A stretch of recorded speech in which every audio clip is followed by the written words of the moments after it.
I would like to thank, first of all, Professor Ron Sheffer for his kind invitation to have this opportunity to meet you in this university. And I would like Dr. Elza Ibrosheva for the introduction. She memorized all the information about me. She didn't look except at the end to the name of the decoration in Hungarian. Yeah, very so I'm very grateful for this kind invitation. First of all, I think every one of you realize the importance of the area of the Middle East. With the first, the wealth it has, most of the wealth in petrol, in gas, is there in that area. And as long as the petrol is the main source for energy, I think all the interest will be focused on that area. So now this area is witnessing an overall, approximately overall uprising in what they call the Arab Spring. In December 2010, mass anti-government protests began in Tunisia and later spread across the Arab world. This uprising led to the resignation of a long ruling Mr. Zain al-Abidin, General Zain al-Abidin bin Ali of Tunisia, and also it led to the resignation of President Mubarak of Egypt. And it had also some, they had a very big uprising in Yemen, which led also to change the president. And lately it took place in Syria. Now in Syria it started in the 15th of March 2011. In about 1 month it will be 2 years old. And till now we don't see any clear end to that uprising. Why? What is the difference between Tunisia, Egypt, and Syria? In Syria, the regime till now has the support of the army. And the army is intervening to face the rebellion, the armed rebellion. This didn't happen in Tunisia and in Egypt.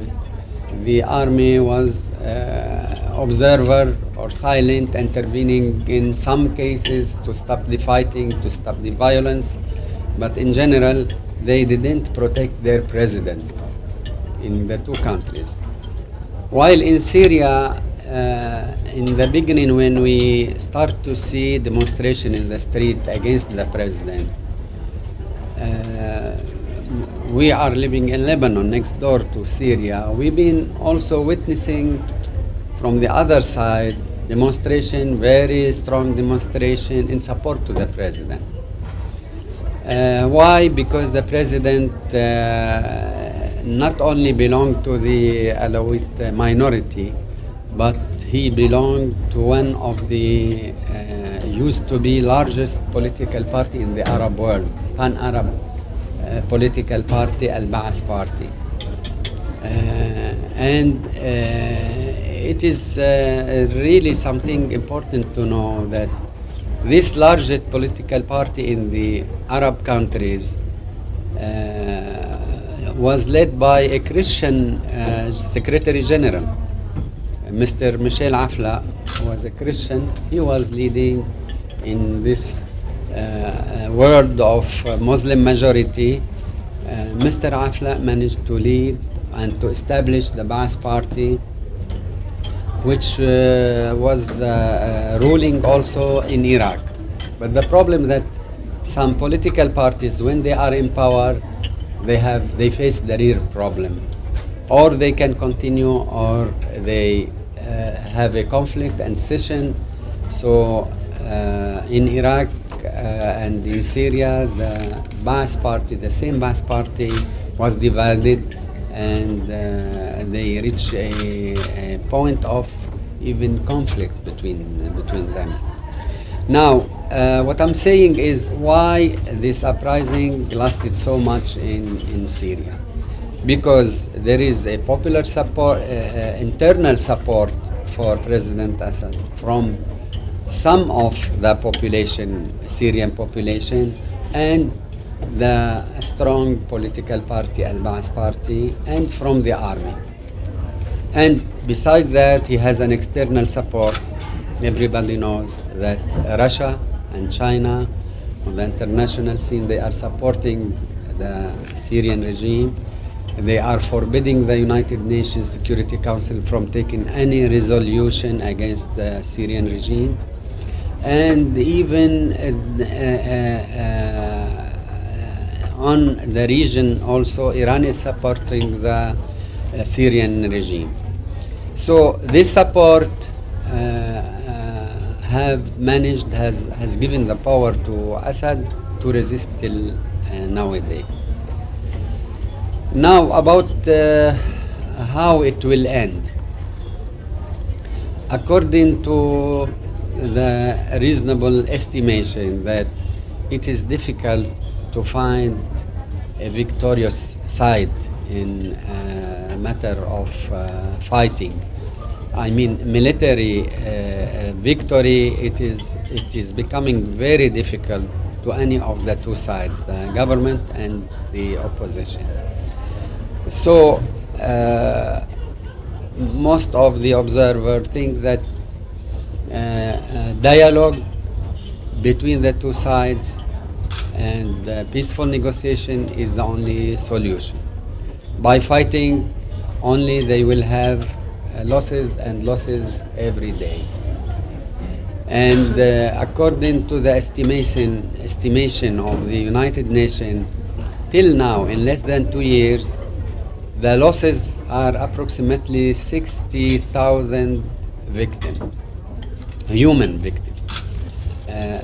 Let's put aside the wounded people, but the dead people are, according to the United Nations, till the 23rd of last January, it is about 60,000 victims. Now the opposition estimate the victims to 54,000. If it is 54 or 60, it is a huge number to lose within less than 2 years. And if we look to the destruction which is taking place and which will be known after the end of the war, Syria has about more than 60% of destruction. So it is really a real catastrophe for Syria as a nation. Now, we know President Assad, who is accused to be a dictator, non-democratic one, in spite of that he is making parliamentary elections, and he is making a kind of referendum on his election to the presidency. So he is elected till the year 2014, but this election is not recognized by the Arab civilized countries as a democratic one. When you have many candidates for the presidency and people are electing this or that, you can start to say that this is a democratic election. But as long as there is always one candidate to the presidency, nobody can believe that this is a real democratic election. Now, the only solution is by negotiation. And for the first time, the opposition, who was always refusing to talk to the regime, or to accept any dialogue before the fall of the regime. We heard Mr. Al-Khatib, who is the head of the opposition coalition in Syria. For the first time, he realized that the opposition is divided, and they got a lot of promise from foreign countries. Some of them, some factions, are having munition and armament, but still not very well organized. Nobody knows if the opposition make a military victory, what will happen, who will take the power. And unfortunately, until now, we see that the most powerful and strong and violent faction is Jabhat al-Nusra, which is lately was considered by the United States as a terrorist faction, because it is a part of from Al-Qaeda. So our fears in Lebanon, we can say that Lebanon is the only democratic country in the area. This is a small one. We have from 22 Arabic countries in the United Nations, there is only one Arabic country who has a Christian president, who is Lebanon.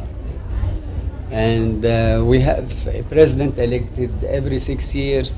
We have a parliament elected every 4 years. We have a government who is working with the confidence of the parliament. If the parliament withdraw its confidence from the government will resign automatically. So we in Lebanon, living Christian and Muslim in peace and harmony, we managed to find a kind of compromise between the main communities in Lebanon.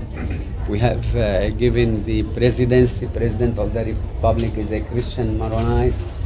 The Prime Minister is a Muslim Sunni, and the Speaker of the Parliament is a Shiite. And this formula is working. The Vice Speaker is Orthodox, the Vice Prime Minister is Catholic, and so on. And we managed, since our independence in 1943, to have this formula working. It is working. Of course, we have opposition all the time, and we have people defending the government. So we are a democratic country. What our fears are, if this extremist Islamist win the power in Syria. Assad, we know him. He is a dictator, but he is leading a secular system. Christian, Muslims, all religions are living in peace and harmony. So if he is replaced by, let's say, democratic people, it's okay. But what we see on the ground, that the most powerful factions are the extremists.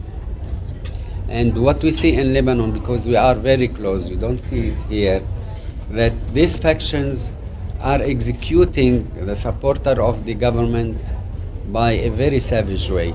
Just yesterday, they have executed 3 young men just because they are supporter to the... And they said that these people were fighting the Islam and the Prophet Muhammad, and this is why they deserve death. So if the we have to put in mind also that there is a very strong faction also influenced by the also very extremist faction of Wahhabis. The Wahhabis believe or think that all other Muslims are not a good Muslim, are not good Muslims. Only their sect is the best one, and because they have money, they are financing. This is explain why the Muslim Brotherhood won the election in Egypt. They have these Wahhabis spend a lot of money in helping this faction. They give a lot of assistance to the poor people and to convince them to elect for the Islamic faction. So what our fears come from if this extremist faction win the war in Syria and take the power, it will be catastrophic for all the area, and especially for Lebanon. It will affect us. And even now, the influence of this war is affecting Lebanon, because we have some people who have pro-Islamic directions, or they support these people. So if they win the war in Syria, we will have a great problem in Lebanon and in most of the Arab countries. This is why we hope, and our government is taking a neutral position. Our government is taking a neutral position. They are not supporting the government, Syrian government, nor the Islamic or opposition rebellion. And our main object is to see Syria in back to the peace with a negotiated solution to this very bloody conflict. And we have just hopes till now. But the last declaration of the Mr. Khatib, the leader of the coalition of the Syrian opposition, that we are ready to negotiate with the government. That means they have dropped the condition of resignation of the President Assad. This could be a good start. We hope that the reason will prevail at the end, and we will see in Syria a negotiated solution, sharing power, having more democratic laws and more democratic life. This is in brief what I can say about this very complicated problem in Syria, and I'm ready to hear your question. Okay, thank you very much. Thank you very much. So the floor is open.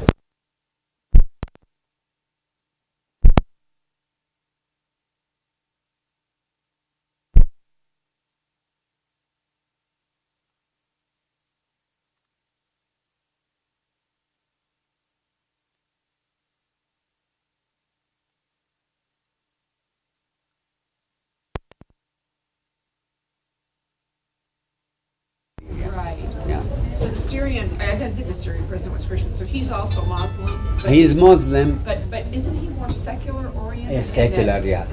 He belongs to this Ba'ath party, which is the head of it, of this party is a Christian. Okay. So you can see that he's leading a secular party. In fact, he's implementing a secular way of ruling. Yeah. Do you think that this Syrian uprising was sort of a spillover from the overall Arab Spring, and or just the extreme Muslim factions just wanted to get a foothold into it? I mean, as to why this began in Syria? Yeah, this is true. The extremist Muslims want to take power, and they think if they have power in Syria, in Egypt, in Tunisia, in all this, they will make the rule of Islam. But for even the moderate Muslims, they don't believe that this is the kind of Islam which we want to be there, to rule our countries. So all of us are looking for moderation.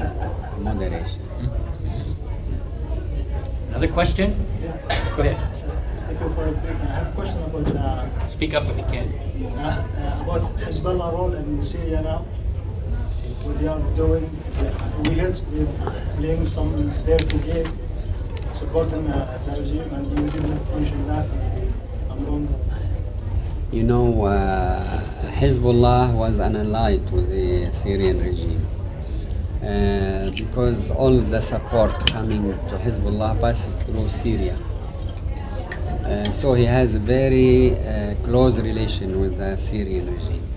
But in this fighting, because it is very delicate, Hezbollah, according to my information, is not intervening in that fight. But there are some holy places for the Shiite in Syria. The shrine of Sayyida Zainab, holy saint for the Shiite. And many times it was attacked by this Muslim fanatic because they want to destroy it. So some people believe that there are some people from Hezbollah protecting this shrine in Syria. Otherwise, Hezbollah cannot change the balance because the balance of power, because you have a very strong army who is defending Assad. He doesn't need any help from Hezbollah. This is why we believe that Hezbollah is not intervening directly in that conflict, except maybe protecting the Shiite shrine in Syria. They have the right to protect their base if they are from another country? They have, of course, requested the permission of the authority there.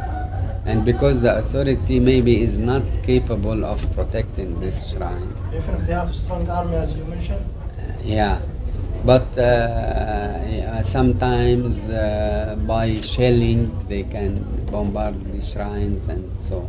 So I say if there is a presence for Hezbollah, this is rumors and press report, they said that these people are there. But to defend Syria, Hezbollah defending Syria, they have a very strong army defending the regime.